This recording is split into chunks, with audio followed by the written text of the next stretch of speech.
Can you hear it? Yep, I can hear. Yep. Yeah? Okay. All Yep, right. I Cool, can cool, hear it. cool. All right. Yo, this first 60 seconds, y'all, I'm just trying to integrate. I'm being deliberate about integrating music into my craft. And so it gets a little bumpy at first, It doesn't look as pristine. But again, anything worth doing is worth doing poorly. So I'm doing it right now. This is values in action, people. All It's right. working. All right. It's all good. Yes, man. Welcome to Ask the Question. Today it's Hannah has taken a break, and of course we have Miss Leah here. She's a great we if you see the link, I put it in the bottom. She's great, was a great guest for this season, and talking about limiting beliefs. And her and I, we are definitely in alignment with a lot of our the structure, the foundation of what it is that we believe, which really is everything for me. The foundation is really what I focus on: spiritual truths, laws, physical truths, the comparison between the two, physical, metaphysical, all these different things.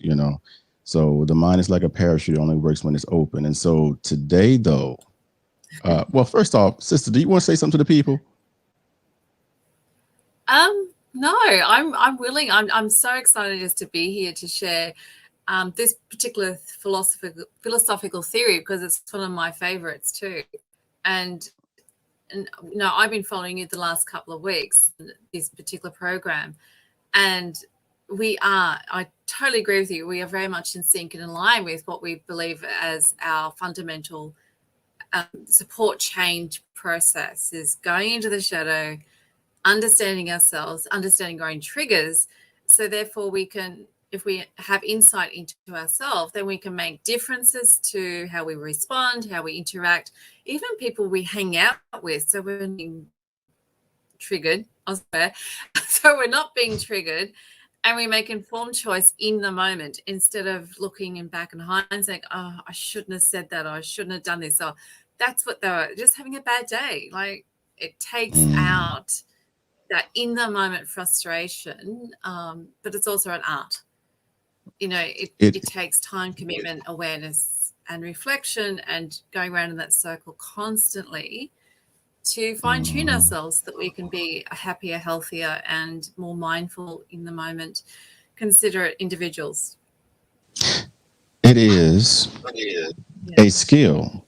Well, let me move center this camera. I don't like not being centered here. Balance. Everything is balance. All right. It is a skill.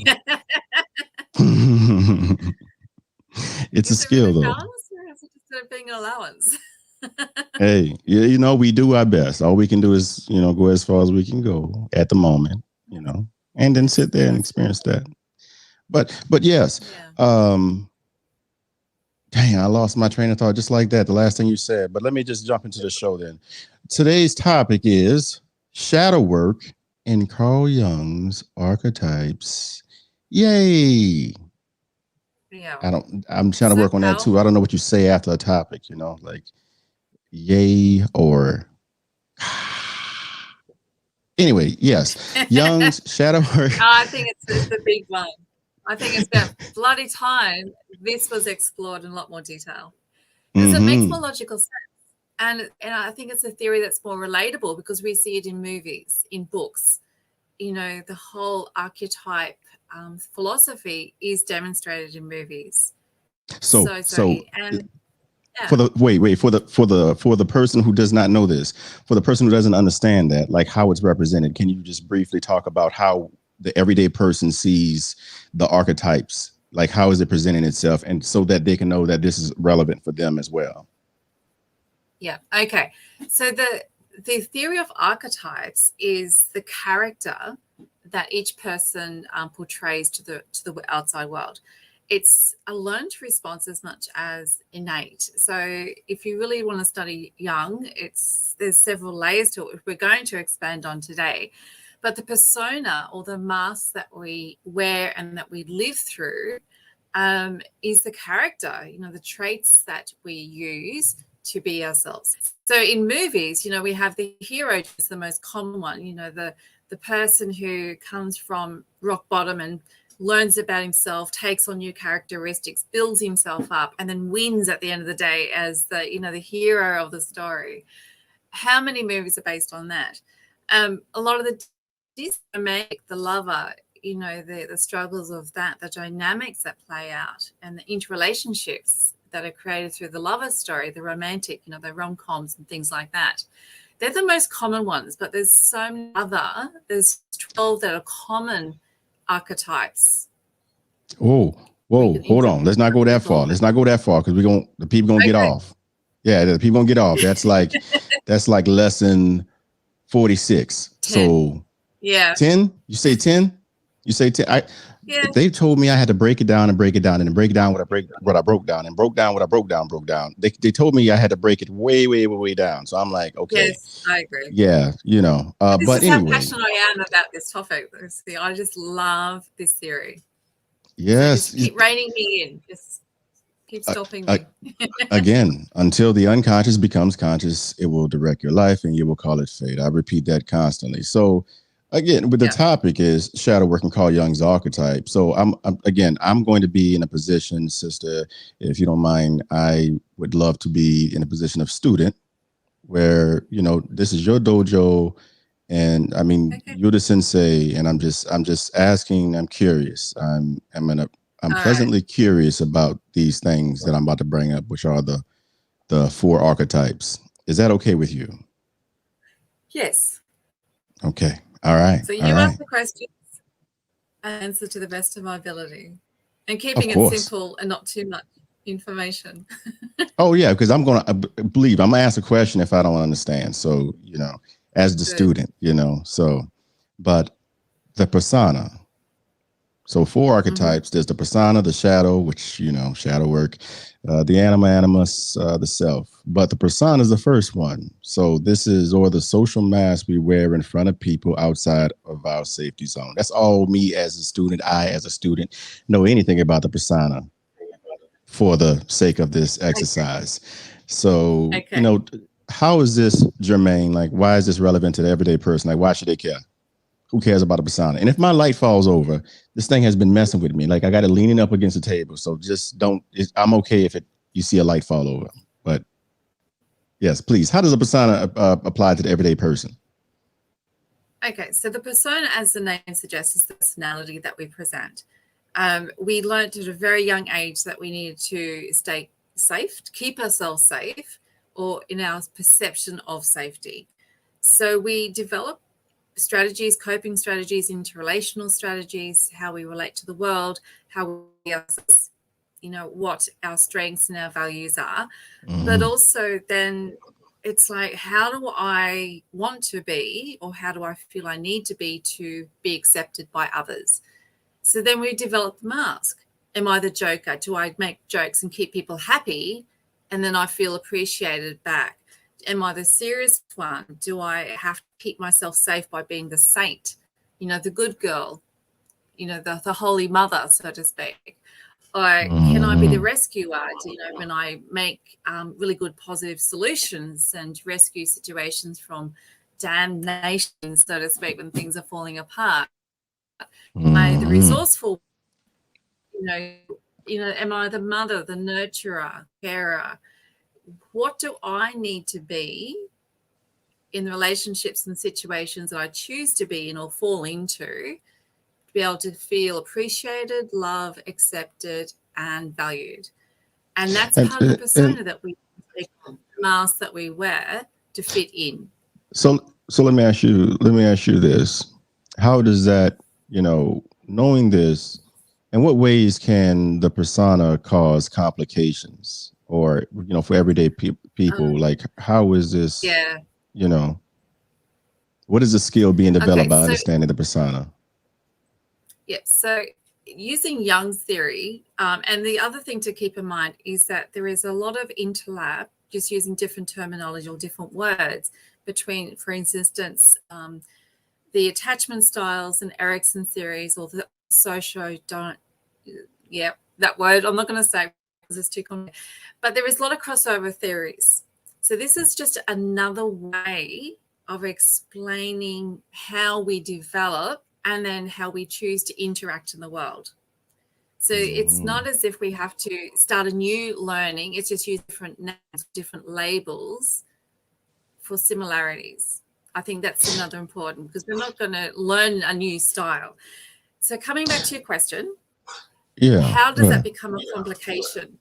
Because we have the strengths and we also have the weaknesses within each archetype or character structure. So the mothering, the nurture becomes the martyr, for instance. When the mother nurturer all gives and gives and gives and gives and gives at a compromise to her own self and well-being, she becomes the martyr, which is another archetype, but that's like the shadows, the negative aspect of the whole. So we have the strength, the weakness, the yin and the yang, and it's only when that we bring them together with honoring both sides of the coin, the light and the dark, that we say, okay, yes, I'm going to give and give and give, but I'm also going to give to myself as the mother. So the mother has the energy and the strength to be able to give the children, the partner, and the world and the community while still looking after herself. So it is balance. about balance and knowing where your weaknesses are, where you over present your character traits, and then go, okay, well, let's look after me as well. Let's learn about my shadow. Let's learn about when the weaknesses of this character are, so that I can be more balanced, or I can represent, understand, I'm being triggered. It's the shadow that's being triggered. It's the negative side of my character. Yeah, whoa. Don't jump into the shadow yet. Remember, 4 archetypes. You're about to go into the shadow. So the persona, I immediately, the phrase, because I'm trying to, connect it to popular culture now. So the phrase, what is it? Imposter syndrome, in the persona. Oh, yes. So that's what I was saying. Like, imposter syndrome, we would hashtag imposter syndrome up there, a whole lot of stuff. People feeling like they have imposter syndrome, and which is really just a mental construct so people understand what's going on, the energy that's happening within them, but whatever. So, but it's catchy. And this is where I think you and let me not speak for you, but myself, this is where I have to develop skill at, because I'm focused on what is true, not really giving consideration to also what is popular. And I need to, I need to be able to merge the two, but I ain't watering down my truth. But anyway, this imposter syndrome and the persona, the connection between the two, this mask, and then playing a role so much that you begin to sort of kind of lose your identity. We see this oftentimes, and I know I'm the student, and so you taught me this already. That's why I'm saying this in the dojo. I'm just saying what you had already, did, sensei. But this imposter syndrome. And so we wear so many masks that one day we wake up and we don't even know who we are anymore, because all we've been doing is switching from mask to mask to mask to mask, And so understanding that this is human nature, this is an algorithm. If you can know what your persona is and you can understand the algorithm of the persona, then you can hijack that code. You can take out the bad code and put effectively and put in the good code. So, number 1 archetype, the persona. Again, the topic, shadow work, and call Jung's archetypes. It is relevant, people. It is relevant. All right. So the second archetype is my favorite. I don't really have a favorite, but this is the one I choose to work with. But the shadow. Yeah. So the shadow, the places where our repressed emotions, traumatology, leading to prejudices and unhealthy behaviors and beliefs which represent the shadows are born. The places where our repressed emotions live and dwell. Yeah. Mm-hmm. So please, can you tell us more about that? Yeah, my interpretation of the shadow is fairly similar, but I also see it as more of our fear factors, the parts where we think we're not good enough. We're not smart enough, we're not strong enough, we're not pretty enough, all those enough-isms that are in the negative connotation that we developed as a really young child. you know, we're looking at family dynamics because this is where it's all learned, is often in the very first 2 years. You know, we look at Erickson development theory in particular, and then attachment styles. We learn that it's safe for me to ask for help as a baby and get fed and have our diapers changed, or is it? Am I allowed to scream my little heart out because I'm so uncomfortable or scared? Am I going to get attention and care and nurture? And then we learn if it's not, how do we adapt? And it's the adaptability, the strategies of coping to feel at least not yelled at because we're upset. Mm-hmm. That very simple innate need of being loved, nurtured, cared, touched, being acknowledged as an infant in an early childhood. If those needs aren't being met, then that's when the shadow starts to grow. It's like, well, I'm not going to be looked after, so I need to go how to look after myself. Do I stay quiet? Do I become mischievous? Do I become the playful one? How do I get attention? Mm-hmm. Yes. Yeah. How do I have my needs met? Or also, it shows up in like the everyday person of the, I don't know how I feel. You know, someone asks you, you know, how do you feel? And you don't give a description, or you become irritable, you know, and you're okay with that. You're okay with the chronic numbness. And it's not that you're really okay with it, but you've accepted that it's going to be there. But that's because the original choice to feel numb was forgotten.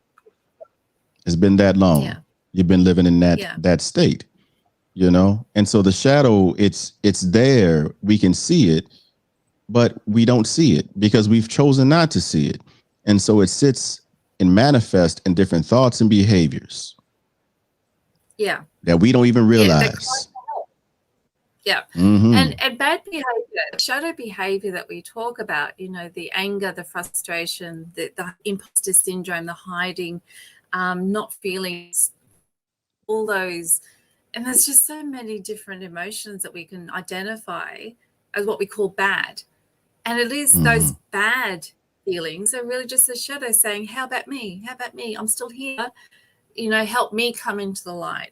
Help me to be accepted and integrate, to become whole. And if we come back to the beginning of what the conversation is, you know, each archetype or each persona has the strength, the weakness, and it's about bringing them together so we become whole again. Acknowledging that nurturer can overgive and sacrifice ourselves, and then we become resentful, for instance. You know, the negative emotion around the frustration, the pain, and the annoyance, or being triggered by a choice that we take on from that archetype or from that personal presentation. Mm-hmm. I just switched over real quick. The rescuer shadows. Wait, whoa! Don't go deep in the rescue. See, that's what I'm saying. That we got that's future lessons. Leah, we had to keep it right here. Like, and I'm pretty sure we never stayed at one anyway. Yeah, we have to. It's a skill. It is the skill because we've been seeking answers, right? We've been seeking answers. And so that, just like karate, you start off with white belt, then blue belt, and red belt, depending on the dojo. But they all layers to this, right? There's knowing, and then there's a deeper knowingness of even what it is that you think that you know. Because it's not that we know the wrong thing, is that we don't know enough of what it is that we actually know to begin with. And so where we at, we've been, you know, just like the layers of the earth, we've dove deeper underneath these crusts. And so our language down here is based off of that. What in the world is this foolishness? They got some spam. Let me block this foolishness real quick. Anyway, yeah. So there's layers to this, y'all. And so we're going to try to bring it. We're going to try to keep it at the level that someone starting out would want it to be at. So the 4 archetypes, this is the topic that we're going over again. It's shadow work and Carl Jung's archetypes. And so there's the persona, the shadow, the anima, animus, and the self. We've went over the persona, and we are going over the shadow again, that place of repressed emotions underneath it. And again, understand this: no matter what mental construct you use, underneath it, it's the energy of fear and shame. That's what it is. Whether it's the way that Carl Jung throws it out, or any other future great thinkers, like it's that fear of shame. It's the things that we don't want people to see. Shame. When you look at the origin of the word shame, it under the in the origin, excuse me, the conceptualization there is to cover. You know, when we feel or experience shame, we seek to cover whatever it is that causes us shame. And so in internal family systems, because I'm trained in level one of that, but you know, they conceptualize it as the exile, you know, that part that you don't want anybody to see, that you want to pretend like it's gangrene, so you try to cut it completely off, because when you were in that space, when that part was just being its authentic self, a trauma occurred. And a trauma is an attachment betrayal. So somebody that you loved or thought that loved you back in that moment wasn't too loving. And because that experience occurred, now in this space, you want to cut off that which you thought caused the harm, because you didn't understand why it occurred. And when the mind doesn't understand why a thing does not occur, it's coded as shame, and it blames itself. That's why the shame is there, because when it does not have a reason, when it does not have a specific cause, culprit, you become the culprit. It's something inferior about you. That's the reason why It's a things keep story. going wrong, is because you are wrong. There's something wrong about you. That's the delusion. That's the Maya. That's the matrix. That's how it operates. I'm sorry. You go ahead, please. That's right. And to bring that into storyline, like in movies or books or things like that, the conscious mind needs to make a story to justify what didn't happen or what did happen that shouldn't have happened. So the angry parent, the child will go, well, I must have done something wrong, just like you're saying. It's all about me because we're not separate from our parents and up until a certain age. So it's all about us. The child needs are all about their own needs and not having comprehension or insight that the parents actually separate. They have bad days, they have stress, they don't like each other all the time. So their natural, the parents' projection doesn't need to be ours, but we internalize it because our little brains are trying to make the story make sense. So level one, you come home from a long day of work. You go, get the hell away from me. I'm tired. The child I just need some wanted space. to, Leave me alone. yeah, yeah. The child Yeah. just wanted to love on you and hug you. And in that space where my loved one is supposed to reciprocate that love, because you're tired and you're aggravated because you may have been chewed out, or maybe you lost your job, or maybe someone died in the family, whatever the reason is, you've decided that there's a legitimate reason for you not to show love back to your child. And that becomes the attachment betrayal. That becomes the Yep. trauma, because Yep. that doesn't make sense. Why would, if I'm a child, why, if I'm showing love to my mother or my father or my cousin or my sister or my friend or whoever, if I'm showing love, why wouldn't that be reciprocated? And so when that is not reciprocated and that pain and misunderstanding is there, that is the trauma, the attachment betrayal. And then we adapt because we're supposed to adapt, right? So the mind adapts by creating these ego states. But again, level one, you have a bad day. Yeah. You do not reciprocate that love that that child is giving you. That could be a trauma right then and there, depending on how it's being interpreted. Okay. But the advantage of this, and I think that a clear caveat needs to be given at this point, don't create the guilt trip, is that it's the repetitiveness of that reaction. So, for instance, most people go to work 5 days a week. If every afternoon that's a similar response, get away from me, I need space, then the child will learn I don't even go near the door until that parent comes to me and says hello. But if it's only a one-off, then the repair work can happen. The trauma may not actually be trauma. It might be just, Exactly. I'm so sorry, my darling. I do love you. You know, the repair work really can be made. And the child goes, oh, some days are good, some days are not. And then they start to practice. What are reading the symptoms or the signs the parent gives? No. I mean, yes. No, I agree. No, I agree completely. Yes. So, and in that space, though, the parent gives the child, the responsible, caring, compassionate parent, then gives the child mind a reason for the pain. Because when your pain has a purpose, it's coded differently. But when you don't understand the purpose of that pain, shame, regret, guilt, all these other lower frequencies. Underneath it all, it's your mind preparing itself because it's afraid of that thing happening again. Ergo, the energy underneath it all is fear. But we become fractured in these moments. So no, that definitely doesn't have to be traumatic. It depends on how the child is interpreting it. But consistently, I noticed that, you know, how you do one thing is typically how you do everything. That everything we do is a practice, and whatever we practice, we become. There are far too many parents who every single day, it's because I'm tired, I have a right to be rude and neglect you. I have a right because I just got chewed out to put food on the table. I just got chewed out at work. I'm already working and I'm underpaid and overworked, blah, blah, blah, blah, blah.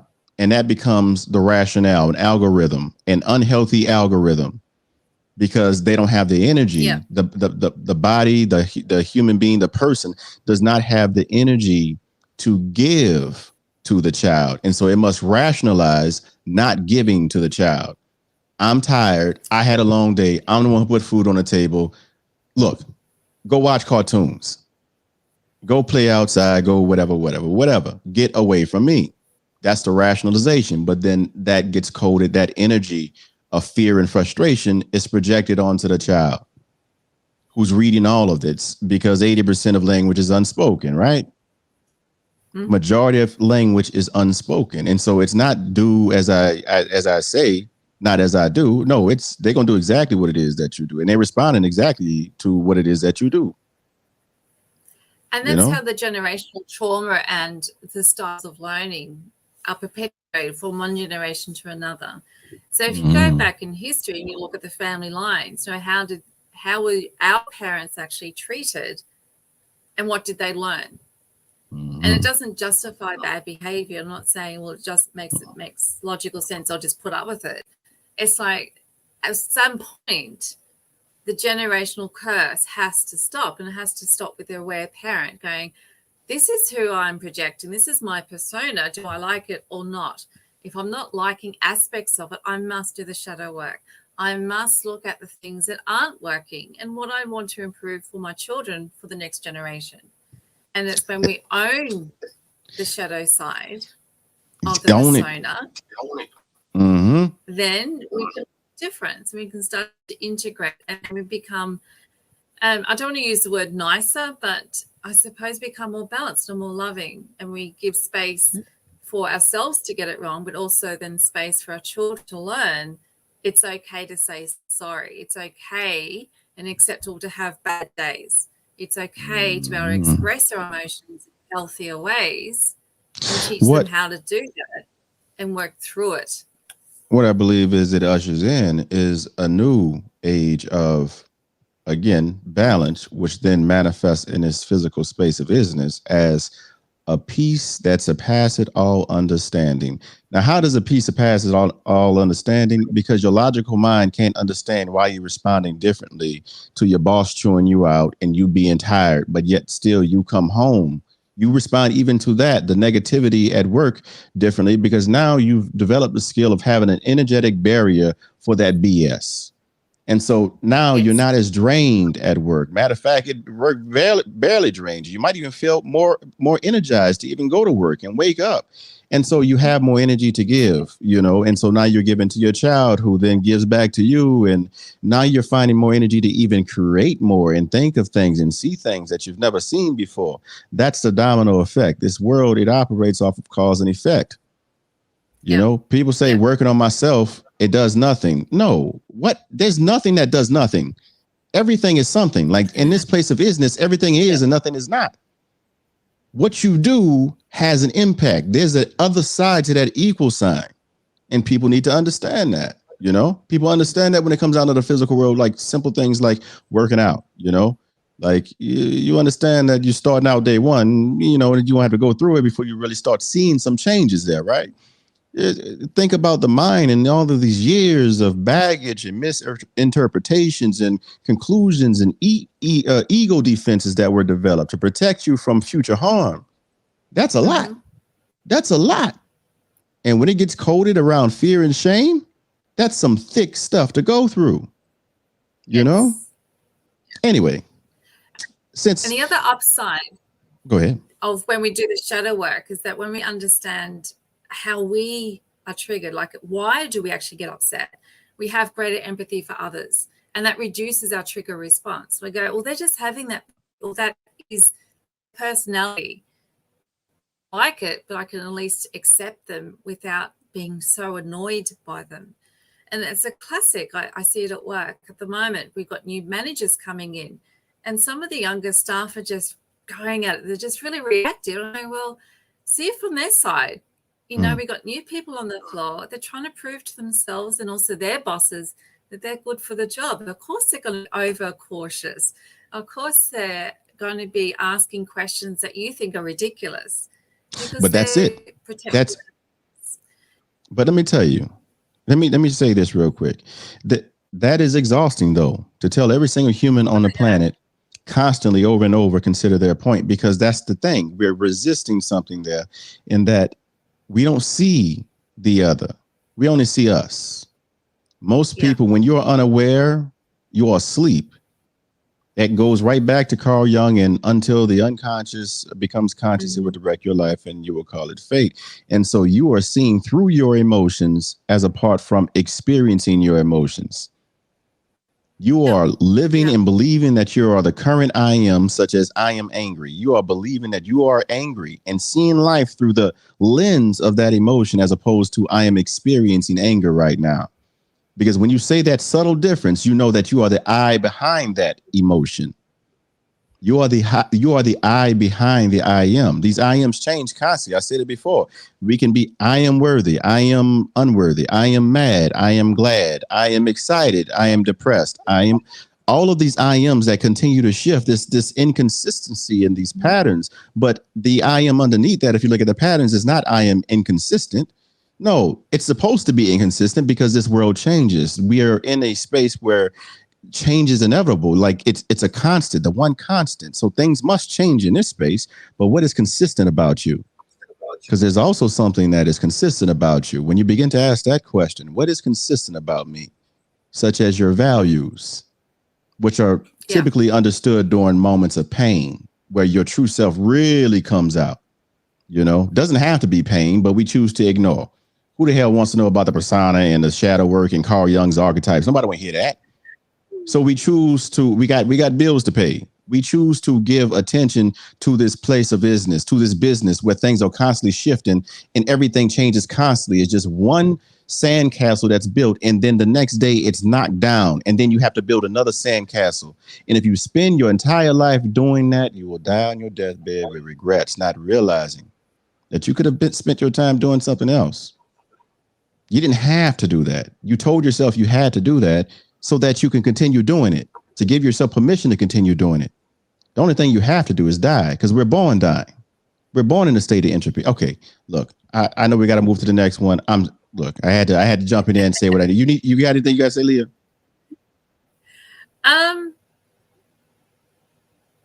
Just, I think for the listener to understand, it is a learned response. Your persona, the mask you wear, your response to other people, what you choose to see is a learned response. And because it's learned, means that you can unlearn and relearn different ways of being and thinking, and being curious, with that very vulnerable curiosity. Who am I and who do I choose to be? Who do I choose to become into the future to really make peace in the world, so I can support my children in healthier ways, or have that legacy of stopping the generational curses, the abuse, the trauma, the disconnect, the fragmentation of families. If I choose to be different, then I have to learn different. It means I have to unlearn the shadow that are causing the harm and strengthen and integrate the strength of the persona and potentially bring out the ones that are still in hiding because they're just not known about yet. Everyone has the whole 12 or more persona possibilities. Oh, no. Everyone has. Okay, yeah, go ahead. Just bear with me. Bear with me. Because this is the hope part. Everyone has the capacity, but it's part of learning or being open to possibility. I'll leave it there. Yeah, okay. Back to you. All right. Because again, you and I talking back and forth is one thing. Getting this over to the populace to help them understand why this is important, that's a whole nother thing. Ain't nobody walking around being like, hey, what's up with your persona today? What persona you wearing today? But maybe we need to begin moving to that so we become more aware of the persona. Well, I got to wear this persona because the boss said, my employee said that, I can't show up late anymore and that I need to be more cheery at work. So, but I don't feel cheery on the inside, but my boss says I need to be more cheery. And if I don't become cheery, he don't know if he might have to move me to another department. So here comes the persona of being cheery when I don't really feel cheery. And again, everything that we do is a practice, and whatever we practice, we become. And so then we begin to lose ourselves because that is an environment that is toxic to who we actually are, because it's contrary to who we are and forces us to walk backwards. All right. The third archetype is the Anima Animus. I feel like I've been talking so much. Please, you introduce this one if you don't mind. Sensei. Okay. You the sensei anyway. I'm not even supposed to be talking. I'm listening. I don't know. I'm the sensei. Okay. The Anima and the Animus is really the male and the female. It's the opposing forces, the strength and the weakness, the yin and the yang, the good, the bad, the black, the white. Again, it's, just another label to the names for saying the same thing that we speak about in so many different theories. It's bringing the two together in balance, or at least appreciating that one day you might have a bit more strength than the other. Like for guys, it's okay to have a very soft feminine side because that's the loving, nurturing that all of us want to experience. But yet having the inner male strength of going, this is who I am and what I choose to be. For females, we are naturally more caring, nurturing as a general rule, a general statement. Not everyone, because for some women, we've had to be very male orientated and really project a strength and individuality, a defiance, don't fuck with me sort of attitude, which is as a generalization, a very male trait. But sometimes we need to soften the strengths, become balanced, to be more male and female, not in gender appearances, but in the softness of the love and the care, the inner strength that work together. So why, again, all of that, somebody first hearing it, I appreciate that. But the first, somebody just hearing that, starting out one, the Anima Animus, probably those words by itself is going to be like, okay, yeah, changing the channel. But the reflection, again, let me just show the people real quick, the reflection of the opposite gender. For me, again, like you said, the yin and the yang. And if we can just keep it right there, because people have seen a bunch of signs of yin and yang and they heard the words enough to where they feel comfortable with those words. That won't turn them off, right? Mm-hmm. So the yin and the yang, the opposite, the other. And so understanding that in this place of isness, we not only understand who we are based off of who we are, but also based off of who we are not. But then we look to the other to understand who we are too, because in the other, we are always reflected in the other. Now the experiences, again, that's pretty black and white with what I said. But as far as our truth, we're always seeking our truth. And the other is the best reflection of it, because no matter what parts of us is dominant, when you look at the other, you're looking at some form, some reflection of yourself. Now that was way above kindergarten level as well. That was way above kindergarten level. How to break that down even more. Just know that yin and yang. There's a yin and yang balance. Balance. There we go. There's a balance. Try to seek balance in your life. All right. Well, even if you look at, the light and the dark of that yin and yang image, how do you view your world? Do you see it more black or do you see it more white? As in light and dark, depressed or happy? How do you perceive your world? How do you interpret your workplace? How do you interpret the happiness level of your family? Is it more black happy, like really sad, depressed, angry, frustration, guilt? Is it burdensome to be in a family unit? Or does it bring you joy, light, happiness, playfulness, excitement, connection, love? That's the basics of it. Does it give you a black feeling energy or a nice white light healing energy? Is it true for you or is it false for you? Yeah. Or is it so ingrained that your normal is depression, angry, frustration? But then you look at movies or you read a book or you look at other families and go, well, they operate differently. And then that's the trigger point. Light wants to come forward when you see families who are loving to each other and you go, oh, I want that. There's a part of you that comes up and goes, I want that too. That's the opposite, wanting to have a voice, wanting to be seen. When there's a longing inside comes up and goes, I want that too. That's the shadow side. It can be the good parts of us, the happiness that wants to be more happy. You can go, oh, I want happiness too. Wait, this is not the self. Yeah, I had to take that down. I had that down. People are going to be confused as hell if they start out because I had the self up the whole time. He was going back forth through the persona and the animus and the shadow. So, no, we didn't get to the self yet. We're about to move to the self now. But, yeah, it's so integrated. Oh, yeah. Yeah, it is. Yeah, it overlaps. It goes backwards and forward. It overlaps. So the self, this represents our seeing and perceiving and experiencing and responding to a world based. I must have wrote this. I love doing that. I love doing that. I don't care that it's a run-on sentence. I don't care how it looks. It just feels good as I do it. So I'm going to keep on doing it. Anyway, the self, this represents our seeing and perceiving and experiencing and responding to a world based on the separate identities that we are born into and develop over time. So, Sensei Leah, can you talk to us about the self and the archetypes? How do I keep this one simple? Okay. So, as you said, it's really our interpretation of who we think we are or we should be to be safe. Who do we need to present ourselves in the world to be acknowledged, to be heard, in to the point where we feel it's okay? And again, comes right back down to childhood. In the family unit up to the age of 2, extended to the age of 7, how was a child learning? Was to be loud or playful? Did they need to be quiet? Did they need to blend? Did they just need to put up with it? Did they even have a voice? Were they even touched or held and shown any sort of love and affection? If there's no to all the good stuff, then the self determines I'm not worthy of being heard. I'm not worthy of being touched. I'm not heard. I'm not valued enough to be protected, even in some families. But for other children, they've learned I'm allowed to have a cry and I'll get my needs met. I'm allowed to say I want food and I'll be fed.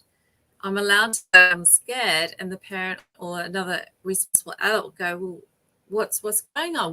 Why are you scared? And give them resources or skills or insight. Well, yeah, you're allowed to feel scared, but let's work through this together. That safety conversation. So we identify. Wait, hold on one second. Hold on one second there. Public service announcement real quick. If y'all saw a brand on my mug, just to let y'all know, I can't stand that company. But they make some damn good mugs. Before I couldn't stand it. So if y'all happen to see something branded, don't associate me with the brand. I ain't getting paid for that. And I really can't stand them. The damn they mugs though. All right. So the self. This represents our seeing and perceiving and experience. And thank you, Leah, for that. and responding to a world based on a separate identity. For me, this represents the illusion. This is part of it. We come down here to have a human experience. It's a subjective human experience, and in that space, we are born what is known in the sociological theoretical realms as tabula rasa, or empty slate. Empty slate. We're born an empty slate, and so for the most part, I mean, there's genetics and everything else, and of course, we can get into what is it? The generational, how that's epigenetics. We can get into all that, but ultimately, you are born not knowing anything, empty slate, and so you are being taught. Which is pure love. Let me put this in here: that a child is born. Make sure you don't go. Love. It doesn't. Go ahead. No, I'm good. I'm good. Okay. Go ahead. A child is born with a sense of being pure. They haven't learned anything else from that point. At the point of conception, even it doesn't matter what the circumstances of conception, it comes in as spirit, and the spirit is pure love. Mm-hmm. So anything that happens after that is a layering, or the beginning of the layering of the opposite. Mm-hmm. There we go. The reinforcement. And so here's the thing. The self. Again, nature versus nurture. I mean, it doesn't matter how we do form the mental constructs to even examine this sociological phenomenon, whatever, because that's what these phrases are. That's why you don't get caught up on the semantics. You don't really get caught up on the words, because these words, we only created these words so that we can look at the same thing together. And we've gotten away from that. That's why oftentimes I continue to repeat that we could be saying the same words, but we read from different dictionaries. It's because we don't even know what language each other speak anymore. That's why we need books like the love languages. You didn't need the love languages. I need you to understand that. You didn't need that, but apparently we've come to a point of not knowing so much, or not looking and searching so much, that we need the mental construct of the love languages to teach us how to love and receive, how to give and receive love again. But it's in the interpretation of what those messages are. Mm-hmm. I think, and if we look at that just for a little bit, it's interpretation of information that's getting lost. What is the meaning of touch for one person being a positive, for another it's a negative?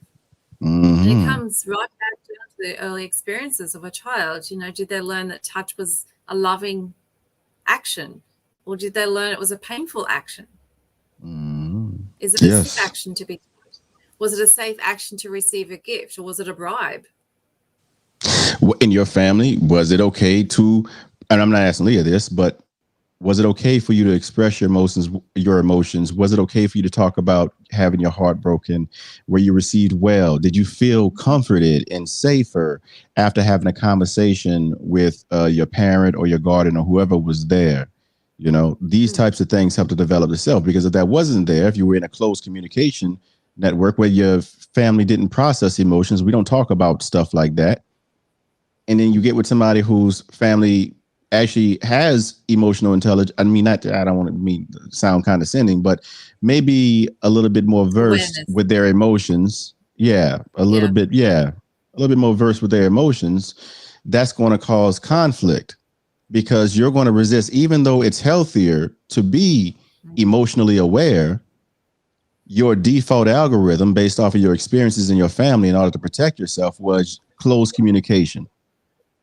And so now you find difficulty being open, because everything that you do is a practice, and whatever you practice, you become. And so you can't choose to be just closed all of the time, but then choose a few hours out your day to be open. You have to align. That's where this alignment has to come. This is where there's the controversy with lifestyle and what job to have and everything else. This is where all of these conflicts intersect. It's about choosing based off of one's authentic self, and then fear scares us out of that choice. And then we choose not based off of that, but based off of the mind and its addiction to being safe. And it's in that state, after being stuck for however many long, asleep, after the pain is enough, we get jolted back up based off of the pain. Because touching a hot, Yeah. oven, oh, you're gonna turn straight towards your hand. You're not gonna look at your toe. You're not gonna be confused if it's your elbow or anything else. You're gonna look straight towards your hand. That pain is designed to get you to look at that location because you refuse to look at it. Yeah. And so that pain becomes the doorway. The doorway that will lead you straight directly back to that truth that you ignored, that you chose not to search for to begin with. Again, either you get pain, or wait, either you get knowledge and understanding to start out with the carrot there. Either you get knowledge and understanding, or you get a pain that brings about knowledge and understanding. And if you don't get that knowledge and understanding that pain that you experienced was supposed to give you, you will continue to go through that cycle again and again and again for you, because life conspires in your favor. That's why that pain, that pattern, not the normal life pains. Let's not get ridiculous about this now. We're talking about the patterns that you keep showing up for you, that got you thinking that that's something wrong with you, that things keep happening. The patterns that are obvious to you that keep happening. There's a reason why it keeps happening. It's not for your mind to take that and judge it. The reason why it's judging, because the mind can't go there. It can't understand. It's not supposed to be there. That's when you got to move to your heart space. It's beyond the parameters of the mind. That's beyond its territory. You're talking about establishing boundaries. The mind needs to establish some damn boundaries, because that's not its business. That comes from the heart. You got to see from the heart. You got to begin to see with here. That's why we close our eye. You know what? I feel like I'm getting amped up, and I'm in a serene. I said today I'm going to be serene. So I'm gonna hand it right back to you. You're getting excited because you're passionate around helping people come back to their heart. That's your mission. That's what you've chosen to do.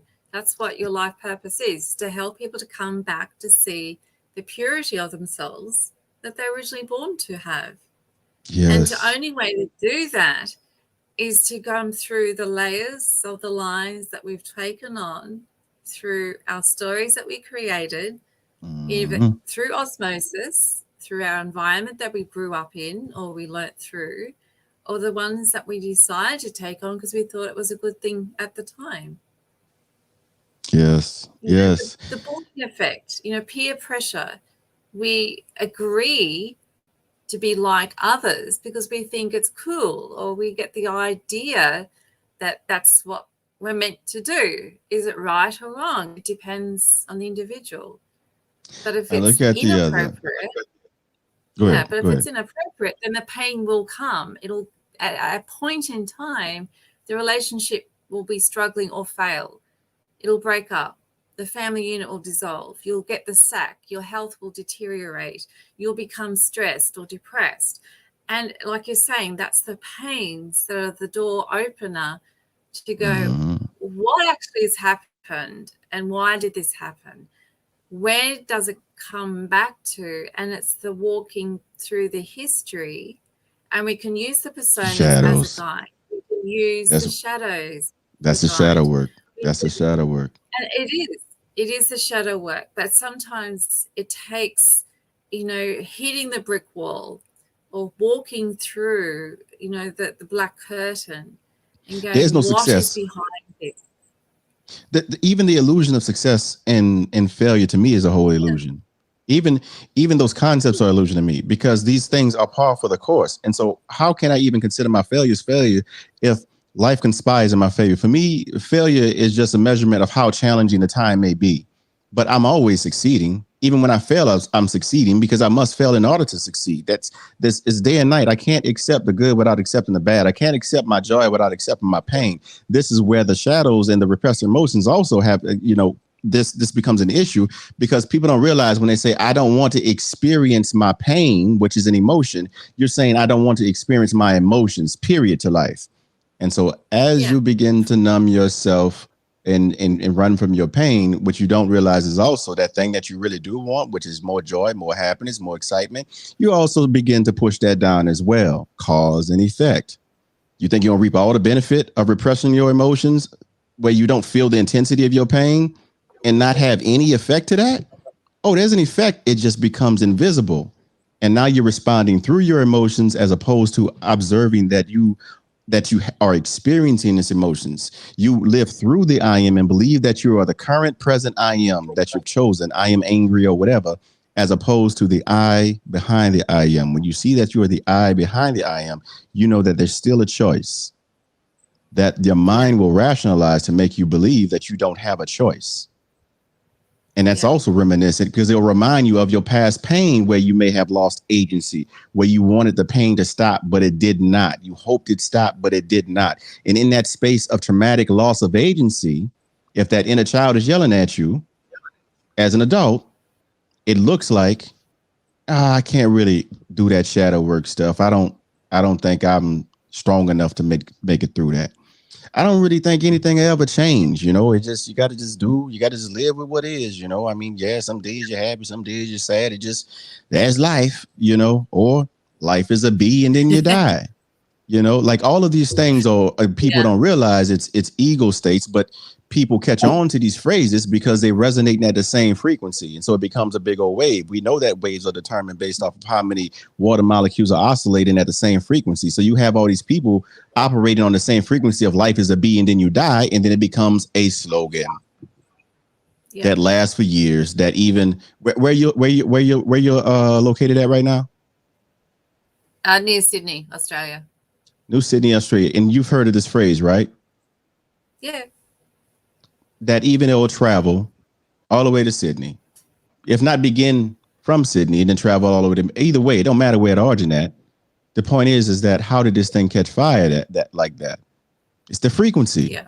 But just like we can choose that frequency, we can choose a higher frequency. And that's the point. That's the point of the shadow work. It's so to free you, to liberate you. Truth frees, love heals. It's to liberate you so that you can move towards that higher frequency by realizing that you have a choice, that you still have agency, that you still have free will. Okay.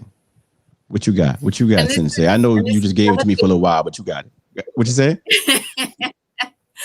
This is the other part of Jung's theory that fires me up, because it gives the power back to the creator, which is our own mind, because he's the one who coined the journey quest, the dark shadow of the night, or the soul. And he's the one that talks about the hero coming forward, owning the story of your life and literally fighting the dragons to get to the damsel in distress, or the dam in distress, which is our inner child, our hidden parts of ourselves.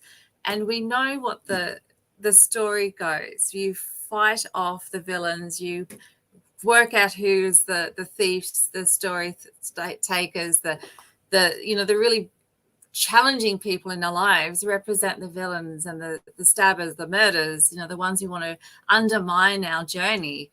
We know that we have the seer, the wise one, who is always going to give us the wisdom, which is our higher self, which is our God self, that talks to us during this journey of going into our heart, which is the gold, the gem, and there is let me talk just a minute.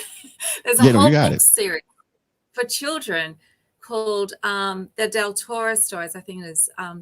Beautiful, beautiful books. And it talks about every archetype literally is mentioned through story. And the quest, each book is to find the gemstone, whether it be the ruby, the amethyst, the diamond, the opal.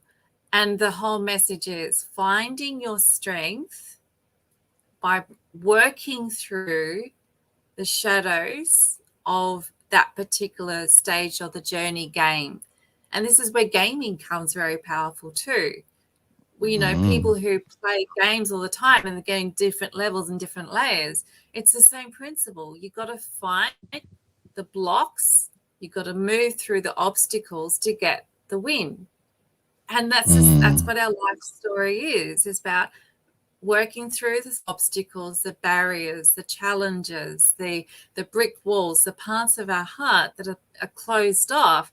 Because once we get through that barrier, we win. We win love in ourselves. We win the gold or the jewel of our purity.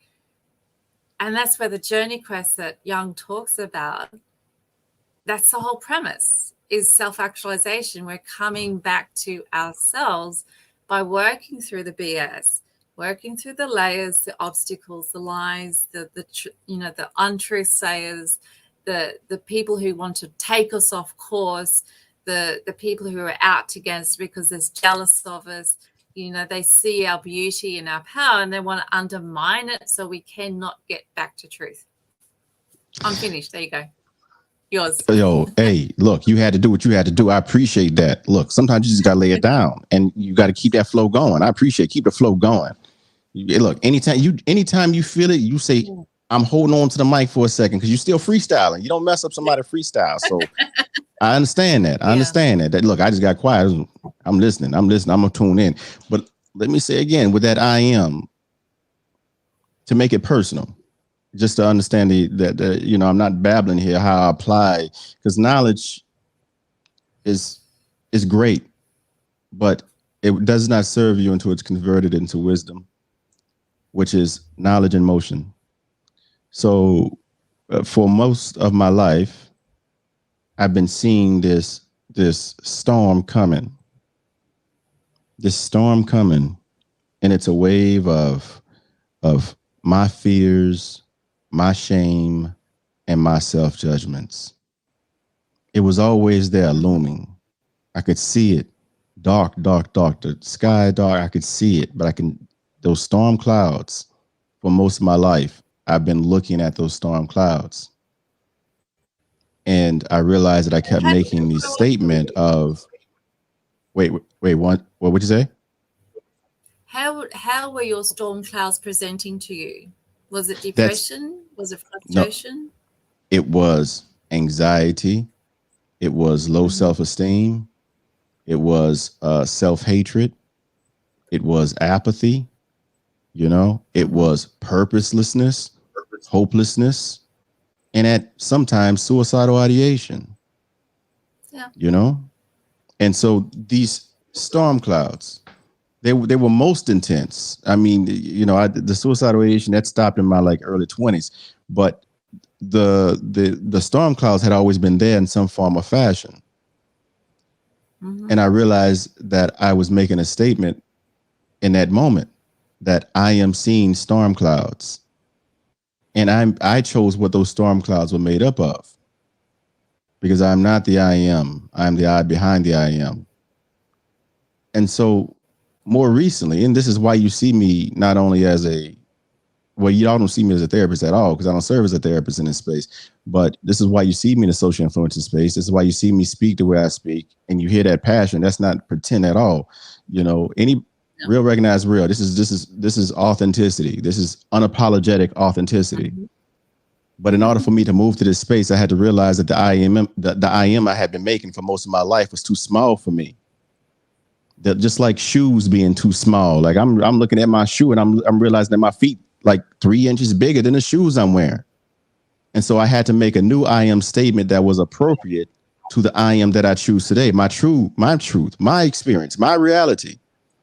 Again, I believe it was Albert Einstein who said tomorrow's problems can't be solved with today's thinking. So I kept looking at my past, and that's why I kept seeing a storm. And then I can't even interpret my true past. And then I had to realize that my story, I'm not my story. These things occurred so I can have an experience in this space. And so I made a new I am statement. An I am statement, again, the first one for most of my life was I am watching and seeing this storm. But the I am statement I most recently made is I am the damn storm. Yeah. That's the I am that I am now. I see that. And so when you feel that electrical current, know that, that's me, but that's you too. If your hair stands on end when you hear me say certain things, if you feel that jolt that I feel, if you feel it while I'm feeling it, that's because that's you too. Look it up. And that's the trigger point. I'm sorry, go ahead. We could talk for hours on so many different topics, but just what you said, if you're activated, you're being triggered because there is a part of you you're not yet seeing that you're seeing in someone else, or they're saying something and you're going, I don't like it, but I think similarly. Part of me I'm seeing in the other person that's pissing me off, or I'm celebrating. I own that too, because your feelings are in ourselves. Our reaction are ours. It's a chemical change created from a past memory. If you want to get into the physiology of it, I can talk about that too. Oh, that's another But episode. Another episode. that's another episode for sure. Absolutely. But just keep in mind, our reactions is our body talking to us. And our brain is doing the interpretation based on the storyline that we've given it. Again, I'm not teaching therapy here, but if you look at if you look up CBT, there's the activating event, there's beliefs, and then there's the conclusion, the emotional conclusion. But again, our interpretations is what drives the emotions. The happenings of life are just happenings. It's how we interpret what happens that then creates the experience for us. The I am that we choose in that space. And again, you have to know that you have agent. That's where the liberation comes. When you realize that I don't, we have choice. We just got to claim it. That's it. When you realize that the I am that you've always said that you had to face, that you gave yourself permission to believe that nonsense, when you realize that that's nonsense, you make a new I am statement. That's when you wake up. You wake up to the agency that you have, to the power that you have, to the choice that you have before you, which is, if I'm the I behind the I am, what I am do I want to choose today in this moment? Forget about all the other past I ams that was just there to create an experience and help me understand a deeper truth of who I am, detaching from the past, because the past is history, the future mystery, and today is a gift, which is why it's called the present. Being here, thinking about my gift being the present moment, what I am fits, what I am is most appropriate for this present moment. What I am represents my highest truth, my highest aspirations. What I am represents love. What I am represents unity. What I am represents oneness. See that and move in that. That's your truth. Leah, I'm done. You got anything? Go ahead. I do. Because we've got to the point of saying, I can own it. But I think a big part of this, because I really dislike, and the trigger, when we get to a point of insight, and then there's a guilt trip that often will come. I created my past reality. Well, I don't like that. And now I feel guilty about being responsible and I didn't know anything. So the next part is having forgiveness for yourself, because all the decisions and all the awarenesses that you created were through osmosis, or they're inherited givenly to you, told this is what you had to believe. So you need to forgive yourself, to go, well, I did it through naivety and ignorance. I chose the path without understanding or without insight or having the wisdom and maturity to take on knowingly. And now you can unlearn, but you have to forgive yourself for what you perceive to be bad mistakes or bad judgments or horrible experiences. As you said, it's just part of the journey, the storm clouds that got you to here. And from this point, you can choose who you choose to be. You can own who I am. But you have to forgive yourself so you can move forward with ease and grace. When you are in the dark, when you're in your bedroom and you've been in your bedroom for several hours and it's dark and then someone turns on the light switch, it will sting a little bit. But that pain is just the adjustment of the new reality of your new, deeper truth. And so self-forgiveness is a tool of the discipline for that reason, because forgiveness is defined as to relinquish your desire to see the person that has caused you harm punished. So you have to relinquish your desire to see yourself punished, because I know in this space of isness where everything is, nothing is not, understand that life is full of paradox. So much of isness is backwards. So in this space, ignorance is not an excuse. If you speed and you say, I don't know, I didn't know what the speed limit was in these little small counties, especially down here in the South, that their main revenue is from ticketing people that pass through. I didn't know. That's not an excuse. That you can't take that to the judge. I didn't know. But that's in this space based off of these rules. You have to understand that when you look at the spirit, I don't care where you look at, when you look at the scribes, the sacred texts, the people who led these spiritual movements, you'll understand that they all practice self-forgiveness, because they, as you wake up and you see what you did, you understand that you did that. You immediately want to judge yourself, the mind. But when you look beyond that, you understand that you only did it because you knew not. Again, in my faith, and I'm only using this, as a universal axiomatic truth, because it is. In my faith, one of the last words of Jesus was, "Forgive them, Father, for they know not what they do." Not forgive them for what they did, but forgive them for knowing not, because it's in their ignorance that they did what they did in the first place. If they knew better, they would do better. Ignorance and freedom cannot coexist. So in our enslaved, sleep, unaware self, we cause harm to the other. And when we wake up from that, and to ourselves, therefore to ourselves, because we are the other, and they are us. And so when we wake up from that, you got to make sure that you have some self-forgiveness right there, ready. You got to douse yourself. You got to drench yourself. You got to just go ahead and pull that whole bucket, just sit right there in self-forgiveness, because your mind, sure enough, will take your new awareness, your new level of awareness, your new truth, and try to use it against you. Because it doesn't give a damn about your liberation. It wants you safe. It wants you in the closet. Absolutely. Yeah. And that's where, us as therapists, we can help guide the individual to have that self-compassion, self-awareness, and empathy, and develop into self-love. And I don't think we can do that by ourselves easily. And I do honestly think having someone who has gone through it, because I've been suicidal myself, so I can really appreciate the hopelessness from that style of depression. It is a nothingness. It gets into the void. And then to work oneself through that, but only by themselves, I don't think is possible. But that's my interpretation. So having a therapist, a really trusted friend who's further along the path than oneself, is invaluable, if not essential. Just like the hero journey story, you always have a leader or a guide, or the ninja, someone who's almost guiding the path or laying the stones in front of you so that you can get through the dark, deepest. When you're asleep, you'll keep seeking for the master. And when you wake up, you make the statement, "I am the master." Leah, I have to jump into a meeting in like 2 minutes. So I'm going to have to end this. And I appreciate you so much. Is there anything else you want to say to the people before we get up out of here? No, I just love talking with you.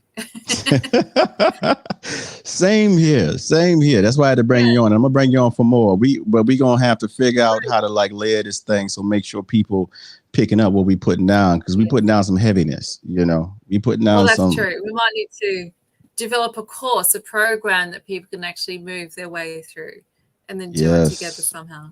Yes, and then give them some sell-in or something like that to get some freebies or something like. But yes, your gratitude on this, and I appreciate you, sister, so much. And y'all, this has been another episode of Ask the Question. Y'all know Hannah from Canada. She couldn't show up today, but Leah's been here, and I appreciate it so much from going through the archetypes of Carl Jung. I definitely learned a lot. Hopefully y'all learned a lot. And I don't know if we're going to be here next Friday. We're going to take it year by year. I mean, day by day, year by year. I'm thinking about like what I got to do next. We're going to take it day by day, but we'll let y'all know. All right. Probably last minute, but still, we'll let y'all know. All right. Anyway, y'all take it easy. Be light. Stay lit. Stay living in your truth. Agape, mad love, and respect, y'all. I'm out.